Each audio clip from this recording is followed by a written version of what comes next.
Hi dears, പുത്തൻ പ്രഭാതത്തിലേക്ക് എല്ലാവർക്കും സ്വാഗതം. അപ്പോൾ ഇന്ന് നമുക്ക് രാവിലെ ഇഡ്ഡലിയാണ് കേട്ടോ. ദോശയും ഉണ്ടാക്കണം, ദോശ കഴിക്കുന്നവരും ഉണ്ട്.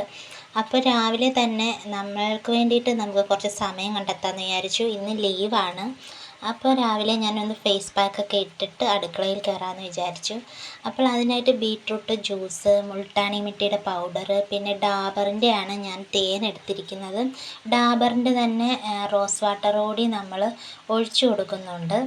എന്നിട്ട് ഇതെല്ലാം കൂടി നന്നായിട്ട് അങ്ങോട്ട് മിക്സ് ചെയ്യണം. മിക്സ് ചെയ്തതിന് ശേഷം നമുക്കിത് മുഖത്തേക്ക് അപ്ലൈ ചെയ്ത് കൊടുക്കാം. അമേസിങ് റിസൾട്ടാണ് കേട്ടോ. നിങ്ങൾ ചിന്തിക്കാത്ത റിസൾട്ടായിരിക്കും ഈ ഒരു ഫേസ് പാക്കിന്. ഓയിലി സ്കിന്നുകാർക്കൊക്കെ വളരെ നല്ലതാണ്, അല്ലാതുള്ളവർക്കും ചെയ്യാവുന്നതാണ് കേട്ടോ. അപ്പോൾ നമുക്ക് ഇനി അടുക്കളയിലേക്ക് പ്രവേശിക്കാം. അവിടെ ചെന്നപ്പോൾ കുറച്ച് പാത്രങ്ങളുണ്ട്. അപ്പോൾ അടുക്കളയിൽ നിന്ന് പുറത്തേക്ക് നോക്കുന്ന ഒരു സ്ഥലങ്ങളാണിതൊക്കെ കേട്ടോ. ഇപ്പോൾ മഴയായതുകൊണ്ട് തുണിയൊക്കെ അലക്കി വീടിനകത്ത് തന്നെയാണ് വിരിച്ചിരിക്കുന്നത്. ഇവിടെ രണ്ടുപേരിരുന്ന് കാർട്ടൂൺ കാണുന്നുണ്ട് കേട്ടോ. രാവിലെ ഇഡ്ഡലിക്ക് സാമ്പാറാണ് കേട്ടോ. അതൊക്കെ ഒന്ന് കടുക് വറുത്തൊഴിക്കുകയാണ് ഞാൻ. അപ്പോൾ ദോശക്കാർക്ക് വേണ്ടിയിട്ട് ദോശയും ഉണ്ടാക്കുന്നുണ്ട്.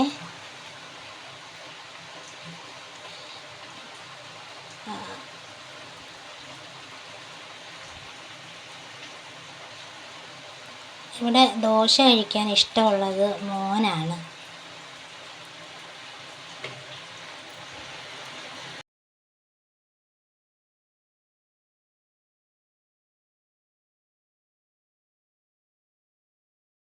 അപ്പോൾ പുറത്ത് നല്ല മഴ പെയ്യുന്നുണ്ട്, അതിൻ്റെ ഒരു ഡിസ്റ്റർബൻസ് കാണും കേട്ടോ.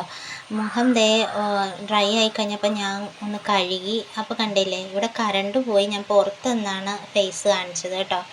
അപ്പോൾ അതൊക്കെ കഴിഞ്ഞു റെഡിയായി. ഞങ്ങൾ മോൻ്റെ സ്കൂളിൽ വരെ പോകണമായിരുന്നു കേട്ടോ. അപ്പം അതിന് വേണ്ടിയിട്ട് പോവുകയാണ്. മോന് ആധാർ എടുത്തിട്ടില്ലായിരുന്നു, അതിന് വേണ്ടിയിട്ട് ബർത്ത് സർട്ടിഫിക്കറ്റ് വേണമായിരുന്നു. അതിൻ്റെ ആവശ്യത്തിന് പോവുകയാണ്. അപ്പോൾ പോണ വഴിക്ക് കണ്ടതാണ്. ഞാൻ എന്നും കാണാറുണ്ട് ഈ പൂവ്. അമ്പലത്തിൻ്റെ സൈഡിൽ തന്നെ വളർന്നു നിൽക്കുന്നതാണ്. അപ്പോൾ അത് ഈ കല്യാണമാലയിൽ നിന്നൊക്കെ വീണതായിരിക്കും. അപ്പോൾ നമ്മൾ അക്ഷയയിലേക്ക് പോവാണ്. അപ്പം നമ്മളുടെ മഹാദേവ ക്ഷേത്രത്തിനടുത്ത് തന്നെ മറ്റൊരു ക്ഷേത്രമുണ്ട്, സുബ്രഹ്മണ്യ സ്വാമിയുടെ ക്ഷേത്രമാണ്. അതിൻ്റെയാണ് ഈ വലിയ കുളം കേട്ടോ. അപ്പോൾ ഇതിൻ്റെ സൈഡിലൊക്കെ സാമൂഹ്യ ദ്രോഹികളൊക്കെ വേസ്റ്റ് കൊണ്ടിട്ട് ആകെ വൃത്തികേടാക്കുമായിരുന്നു. ഇപ്പോൾ അതുകൊണ്ട് അമ്പല കമ്മിറ്റിക്കാരൊക്കെ അത് വൃത്തിയാക്കിയിട്ട് ചുറ്റും പിച്ചിങ് പോലൊക്കെ കെട്ടി സംരക്ഷിക്കാൻ തീരുമാനിച്ചിരിക്കുകയാണ്. അതിൻ്റെ പണികളൊക്കെ പുരോഗമിച്ചുകൊണ്ടിരിക്കുകയാണ്. അപ്പോൾ ഇത് മറ്റൊരു ക്ഷേത്രമാണ്, ഇത് ദേവീക്ഷേത്രമാണ്. ഇതിനും ഉണ്ടൊരു കുളം കേട്ടോ. അപ്പോൾ നമ്മുടെ നാട്ടിൽ വീടുകളിലും ഒക്കെ കുളമുണ്ട്. എൻ്റെ വീട്ടിലും ഉണ്ടായിരുന്നു കുളം. അത് അന്നേരം അടുത്തുള്ള സ്ത്രീകളൊക്കെ കുളിക്കാനും തുണി നനയ്ക്കാനും ഒക്കെ വരുമായിരുന്നു. നമ്മളത് കൊടുത്തതിന് ശേഷം അത് പുരയിടമാക്കി. ഇങ്ങനെ കുളങ്ങളുള്ളത് കൊണ്ട് കാരണം തന്നെ നമ്മുടെ നാട്ടിൽ വെള്ളത്തിന് ക്ഷാമമൊന്നുമില്ല കേട്ടോ, ഒരുപാട് വെള്ളമുണ്ട്. അപ്പോൾ അക്ഷയയിലൊക്കെ പോയിട്ട് വന്നപ്പോൾ ഞാൻ ഉഴുന്നുവട വാങ്ങിക്കൊണ്ട് വന്നേ. അപ്പോൾ സ്കൂളിൽ നിന്ന് 2 ബലൂൺ ടീച്ചർ കൊടുത്തു, അതിൻ്റെ സന്തോഷത്തിലാണ്. എൻ്റെ മക്കൾക്ക് പിന്നെ കുഞ്ഞു കാര്യം മതി സന്തോഷിക്കാൻ. അപ്പോൾ ദേ ആമിക്കുട്ടി ഉഴുന്നുവട കഴിച്ചുകൊണ്ടിരിക്കുകയാണ്. അപ്പോൾ കഴിച്ചുകൊണ്ടിരിക്കുന്നതിൻ്റെ ഇടയ്ക്ക് പച്ചമുളക് എന്തോ കടിച്ചെന്ന് തോന്നുന്നു. ഭയങ്കര കരച്ചിലായിരുന്നു. ഞാൻ നോക്കിയിട്ടാണ് കൊടുത്തത്, ഇടയ്ക്ക് എവിടെയോ ഇരുന്നു. അപ്പോൾ പുള്ളിക്കാരത്തി അതെൻ്റെ കയ്യിൽ തന്നെ തിരിച്ചു തരുവാണ്. അപ്പോൾ ഞങ്ങൾ ഈ വടയൊക്കെ കൂട്ടി ചായ, കട്ടൻ ചായയാണ് വൈകിട്ട്, അതൊക്കെ കുടിച്ചു കേട്ടോ.